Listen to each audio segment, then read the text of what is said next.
Les anciens dieux étaient licotés connus comme les protecteurs de notre peuple.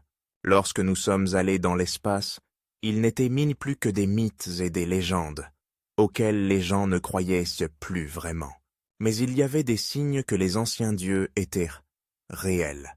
Nous avons vu la mort parmi les planètes lorsque nous avons découvert le voyage supraluminique, des civilisations disparues depuis longtemps réduites en poussière et transformées en cratères. Puis nous avons trouvé l'un des nôtres, un Gorgon, sur un autre monde, vêtu d'une étrange armure de combat, imperméable à nos meilleures armes, mais avec un énorme trou de plasma dans la poitrine. La panique a commencé. Comment un homme, mort il y a 500 ans, avait-il pu mourir dans un autre monde avec un équipement incroyablement avancé? Puis nous les avons rencontrés. Pas nos dieux, mais une autre espèce, les Tastans, avec les mêmes questions que nous et les mêmes mythes que nous. Les anciens dieux, des êtres d'une puissance inimaginable, des créatures qui parcouraient tous les étoiles et en faisaient dans leurs serviteurs. Tout cela semblait très fantaisiste. C'était sûrement une coïncidence que deux civilisations aient une croyance ancienne similaire. En effet, l'une de ces civilisations disparues avait probablement enlevé l'homme mort et l'avait envoyé à la guerre.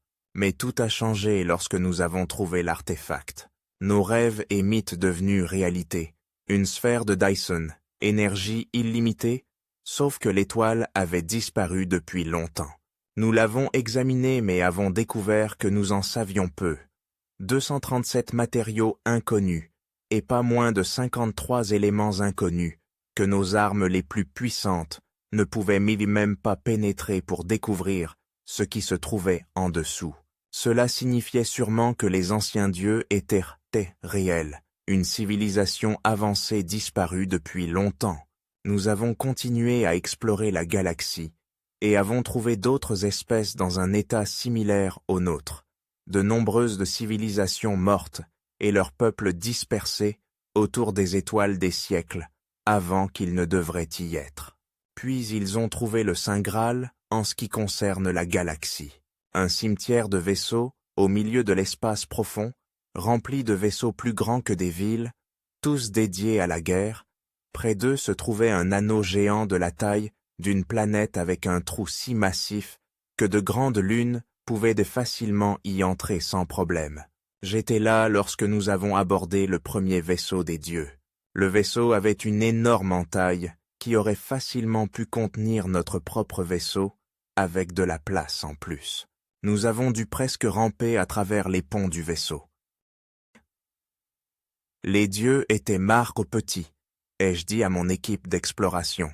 Puis nous avons trouvé une porte fermée, fin de la ligne sauf que nous avons vu un panneau à moitié tombé avec un levier à l'intérieur. J'ai tiré mais j'ai trouvé la porte difficile à ouvrir. Mais avec le temps, l'équipage et moi avons ouvert la porte sur une grande salle où il y avait beaucoup d'espace au-dessus de nos têtes. Il y avait des panneaux au sol qui semblaient utiliser une sorte d'hologramme pour interagir avec le vaisseau. Sommes-nous prêts de mettre le courant ? Ai-je demandé dans le communicateur de la combinaison spatiale. Presque, a dit l'un d'eux. Cette technologie est ridiculement avancée et semble avoir de multiples sécurités. Et, nous y voilà, le courant devrait s'allumer maintenant. Les lumières ont clignoté après des siècles d'obscurité. Les hologrammes se sont allumés et une sirène a commencé à retentir dans une langue inconnue.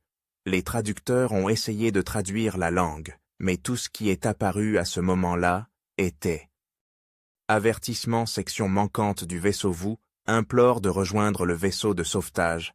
Atmosphère annule. » « Éteignez ça !» ai-je crié, baigné de lumière rouge. Quelqu'un quelque part a fait exactement cela.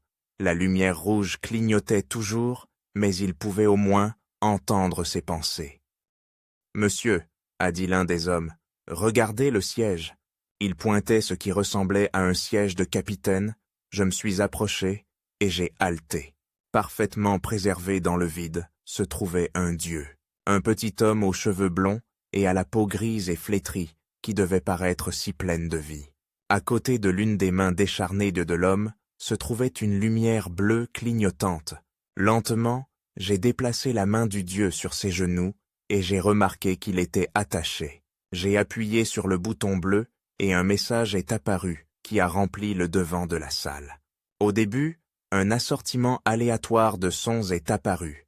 Il a fallu du temps pour que le traducteur commence à traduire les mots. C'était un codex. Puis, l'homme est apparu à l'écran.